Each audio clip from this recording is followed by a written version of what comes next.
So there's a funny social media post that is floating around at this time of year, and it is a for sale sign in front of a house, and the writer on it says, "Not haunted," and they're selling flint. Which brings up a good question. Do you have to disclose if your house is haunted? And that's what we're going to be talking about coming up. Yeah.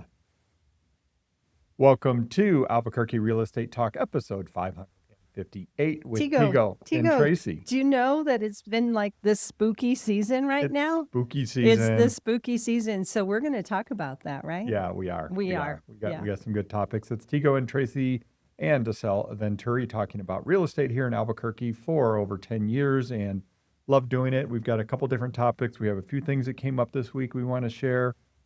News on interest rates. I know you've got a little bit about that, Tracy. Yes. I could give us some market stats, but honestly, most of it's pretty boring related to what's going on in the real estate market here in Albuquerque. It's just kind of slow and steady. So there you go. There's the market update. Perfect, because let's talk about some spooky topics. Asel, when you vacation, even in Old Town Albuquerque, you like to go on The ghost tours. the ghost tours. So you've been to the Old Town Albuquerque one, right? Yes, I have. I went a few years ago, and that was so fun because you learn some history along the way, and I love history. And walking around our historic Old Town is just, it's charming and kind of spooky, and it's a great thing to do, to just tour around, even if you're a local. Yeah. Even when I go out of state with my girlfriends, we go try to hit haunted spots Yeah. for the ghost tours and history. So the question came up, and we always talk about disclosures. So I'm sure, Tego, you'll have some real data for us. But we talk about disclosures, and the question came up, if I'm going to be selling my house and it's haunted, and some people tell us that there's paranormal activity that goes on in their house, do I have to disclose that? Tego? The short answer, and I'm not your attorney, and I'm not a attorney, is no. But there's a caveat to that. Of course, there's always right? There's always a but. But I'll tell you this, right from the New Mexico state statute, it says a seller, and I won't go through all of it, but basically a seller or a landlord, they're not required to disclose these things. And is that if the home was a site of a natural death, the site of a homicide, suicide, assault, sexual assault, or any other crime punishable as a felony. So those are things specifically said that you're not required to disclose, even though we've had this. Go ahead. I have info on that, right? So not required to disclose, but you know what happens, Tego? Yeah. Somebody buys a new house, the neighbors walk over and say, oh, that's the house where somebody did X, right? And they go, oh, well, why didn't the seller tell me that? I might not have bought the house, right? And honestly, it happens every time. Every time something like catastrophic happened in the home, the neighbor wants to talk to the new buyer about it. So wouldn't it be better just to disclose it up front? Yeah, no, it would be. And I think, that's really a good advice for sellers, because you'd rather over disclose than under disclose if you're selling your property. Yeah. You can't get in trouble for over disclosing. It may discourage somebody from buying the home, but that, again, you're better safe than sorry. But back to this whole idea of a haunted house, right? There's actually some case law out there. I did a little bit of reading about it, and basically they're saying it's not, it's not an adverse material fact from a standpoint of structural, problems with the house. So let's just talk about that. Is a seller must disclose an adverse material fact about the home. Now, here's the caveat, or here's where you go, okay, well, is it haunted, yes or no? The definition of an adverse material fact is something the seller knows that would affect the value of the property, the desirability of the property, or the buyer's ability to use it. Wow, there you go.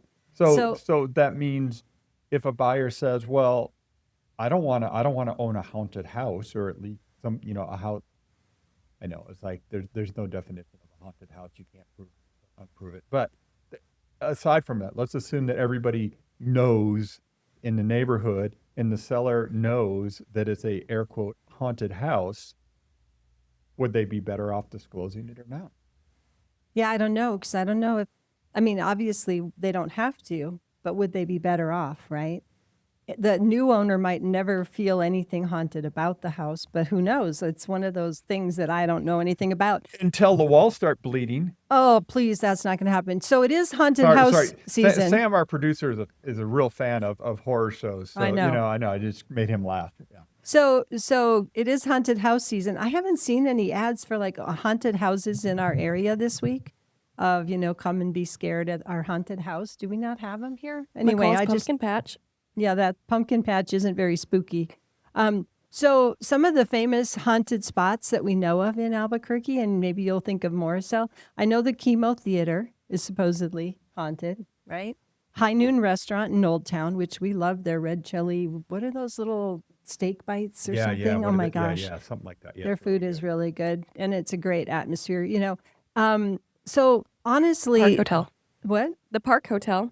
is it? Mhm. Oh, right. It used to be It used to be the insane asylum. I was going to call it the mental hospital, but is it insane asylum? I don't know. I don't know. Can we call it crazy house? Anyway. I don't think that's politically correct. Yeah.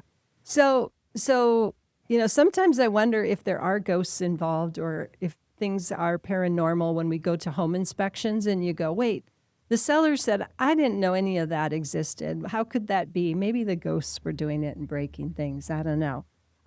But anyway, we do have a lot of historic adobe homes in our area. Well, you think about Albuquerque. I mean, Albuquerque, Santa Fe in particular, was a settlement really, really, really early in, you think about the European settlement of the United States, very, very early compared to a lot of other parts of the country. Obviously, the East Coast, but this area was settled very, very early. So there is a lot of history and historic building. So you think there's a lot of ghosts around? Could be if Could you be. think that's one of Could the be. factors. Yeah. So sometimes we talk about houses and they're like zombie houses, like they're all boarded up and. Well, let's talk about that. Okay, so just a little bit different. Sidebar, you've been looking at a house this week. No, it's a sidebar, triple sidebar. We are not attorneys, but we're using that Yeah, that phrase like triple. Well, they don't use. I don't know. Do they do that? I don't know. Anyway. Okay. So, zombie home is actually a term in the real estate world. In the real estate lingo, it's called what is a zombie home, right? Again, ties in with our Halloween theme here. Is a zombie home is a home that may have gone into foreclosure, and the owners, the foreclosure process starts, and the people who are in the house just get out of there, right? They get their paperwork, it gets filed with the court. They say, okay, your home is in foreclosure, but they actually haven't been technically evicted yet, and they just leave, and they abandon the home, and they leave the home behind. But then it ends up going maybe in the courts, sits on the bank's books for a while, and it just sits there vacant for a certain amount of time. And we saw a lot of that back in 2009, 10, when there were so many and the process was very slow. So that's what a zombie house is. It's basically a home that's kind of in limbo. Maybe, there's really no owner. Maybe a bank owns it. It's on their books, but they're not doing anything with it. It's just sitting there boarded up. So that's what's considered a zombie. Interesting. I'd never heard that phrase until we started researching this for the show. So I did a search in our multiple listing service, and I went back to closed properties, active properties. I searched for words in the remarks like haunted, ghost, scary. I found nothing except for houses that came up looking at saying something like ghost ranch. And there was one property that came up that looked really interesting. It's for sale. It overlooks Lake Albuquerque, and it talks about ghost ranch and all of the history up there. So nobody's actively advertising right now, or hasn't in the past year, that the house is haunted. Right. So I guess it's not much of a selling point. Well, okay, here I got another question for you. Is a home haunted or is it just deferred maintenance? Oh, Right? So that's again, we see houses that are in, well, I just looked at one the other day actually where right. it's been sitting vacant for a long time. It's been boarded up by the city. Somebody passed away. It ended up in an estate. The people that took it over in the estate just, haven't done anything with it. And it's just sitting there. So it, looks like a haunted house because it's just this property that's Uncared for, uncared for, closed up, unloved, boarded closed up. up, boarded up house. So, Does it have a basement? ooh, good question. No, this one doesn't, but you're right. Well, and there are some in some of those areas down near downtown. There are a lot of those older homes, those are, especially Victorian style homes, do have basements. But you go down and they're super creepy because there's kind of like rock and yeah, Yep. I remember going in some with you. yeah. I was Yeah. like, I'm not sure about Well, that. Okay, Tracy, here I've got one for you. What are the scariest things we see on home inspection reports? Oh, really? Yeah. Scariest things? And you can answer it this way. Truly scary or it just maybe looks that way but isn't. Oh, my first thing when you say it that way is reverse polarity on an electrical outlet, Yes. Yeah, that's a good one. right? Yeah. Oh my gosh, it's got an electrical problem. Well, that's like a $2 fix, right? It's a $0 fix in most cases. It's If just you know what to do. putting the wires back in the right polarity. Right. Yeah. It sounds really bad, but it's pretty much nothing. Correct. Yeah. Correct. Other things that are scary in home Well, I'll tell you inspections? one that is scary. Sometimes it is truly, sometimes it's just not, and that's MOLD. I don't even want to say the word out loud, but mold. That can be a scary thing if it's found. Surface staining fungus? Well, and that's just it because you just had one recently where somebody said, "Oh, there's this black staining." No, it was somebody else on our team had black staining on the concrete outside on the patio, and they were calling that mold.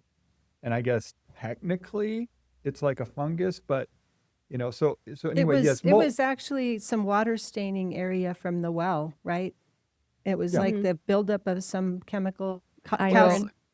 what was it? Iron and Some- Manganese or something? Yeah. Yeah, Turned yeah. out to be. Yeah, so it's one of those things, but yes, when you see the word mold on a home inspection report, it definitely is, that's scary, and it's got to be at least, not just at least, it's got to be figured out what it is exactly, and you need And to why? well, and you need to get an expert that truly understands it and get it tested properly to understand what you're dealing with Right. for sure. So Right. I think that's one. I think sometimes the water heater things can be scary because, we know that sometimes houses blow up because of a water heater problem. We know someone that happened to, right? The- Their, Blow up, their, blow their up? house, yeah. Anyway, I won't go there, but yes, a few years ago, someone we know did that. So what about, is the market crashing type of stuff scary? Oh, Like that's one of the best the doomsayers? fear things out there are the doom posters on real estate. You go on YouTube and there are so many people that get thousands and thousands of views talking doom and gloom about real estate. Right. And that seems to be, I'm not sure what it is, but the fear definitely sells and people buy into it. And it's sad because I remember, back in 20, well, let's just say at the beginning of the pandemic or mid-pandemic, everybody's going, the house market's going to crash 30%. The market's going to crash 30%. And you're just going, wow, you scared all these people into not participating in the most dynamic and appreciating real estate market in history because you just wanted to get a few more clicks on your YouTube video. Yeah. That's scary. Yeah, that is scary. The bad information out there is Yeah. scary. Yeah, and Yeah. you got to make good decisions, of course, right? All right, Tracy, you'll love this. How about the horror of overpricing your home? Oh, yes, is it horror? It can be for the seller, right? When their house doesn't sell in the time that they want, for sure. Yeah, Yeah. and understanding and pricing to the current market condition is super important because You may think it's like, okay, yes, I want to, I can negotiate and I'm gonna price it high and see what happens. In most cases, that will backfire and create more frustration and actually actually data has proven that you might actually fund in the end by overpricing. So getting good information there is super helpful. I think it's scary to see sellers that really need to sell when they overprice. And then, the statistically, they end up typically getting lower than if they would have come out at the right price. Right. So, yeah. Well, okay, that was a bunch of fun themed I- things for sure. Totally. What a great week. So I just have one other thing before we wrap up. I Okay. want to talk about, we had a question come in and it was about, should I be thinking about refinancing? And so I know this is odd, Tego, but I went back and looked at what interest rates in the last few years, because we know some people closed on new properties at 8% or higher. And with interest rates close to 6% right now, and some people were getting less with some rate buy downs. I was just looking back, and in November of 2023, we saw rates kind of hit their peak, according to the charts. I know you're probably going to pull it I up was like, now. I got to pull up the chart now Well- and look at it. But no, that sounds about right. Yeah, I mean, Yeah, we November were, of 2023. yeah, we were up over 8%, and just for perspective, people know we're in the low sixes right now. And I saw somebody lock 5.75 with 1 percentage point to buy their rate down. So that's with excellent credit, good job, whatever, good debt to income. But if you're at a point higher than that and you're planning to stay in your home, I mean, Estelle, you were a lender prior to real estate. It might be time to look at refinancing. So there has been a bump up in the refinance arena this past week or two. The lenders are seeing that, and you could really impact your monthly payment by looking into refinancing. So I would suggest, call us if you want to learn more about that at 448-8888 here in the 505, or talk to the lender who did the loan for you. I know a lot of times your loan gets sold right away, and so you have a loan servicer. I wouldn't call them per se. I would call the person, like the local person that helped you get that loan, and talk to them, because they can run the numbers very quick and easily for you to see how much you could save by refinancing. So there you go. Hope everybody had a great week. It's been fun talking about spooky things, thinking about haunted houses. Yeah. So thanks for listening, everybody. Obviously, you know how to reach us. We're a real estate team. We're at 448-8888 or welcomehomeabq.com online. There you go. Yeah, I almost got it right. Anyway, thanks for listening. Take care.